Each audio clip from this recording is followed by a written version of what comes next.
Guys, masarap dito maligo sa Lagting Falls dito sa Barangay Tacloban, San Fernando, Romblon.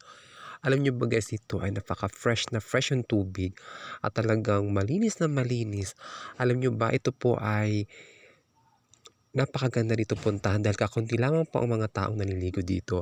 At saka ito po ay nasa kabundukan. Hindi naman gaanong mahirap pumunta rito pero talagang konting sipag at tiyaga lang talaga makakarating ka dito sa ilog na ito dahil ito po ay napakalinis at asul na asul yung tubig. Tingnan nyo naman, ako lang ang naliligo dito pero marami po ang pumunta dito. Kasi lang ako lang po yung video dito. So, tingnan ko, tubig na nakakalinis at nakakalinis. Tubig dito kasi ito ay medyo malinis paligid dito. Medyo konti lang ang tubig dito. Ayun po na po. Maganda o mayroon pa mga kulay green green. Ito ay malalim po na nakalimit ang dati ng mga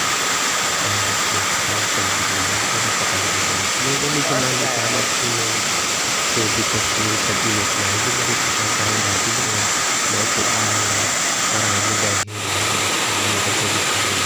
ito katulad sa ating channel. So nasa taas po ako ngayon po ng lugar na ito kaya po ay video ko.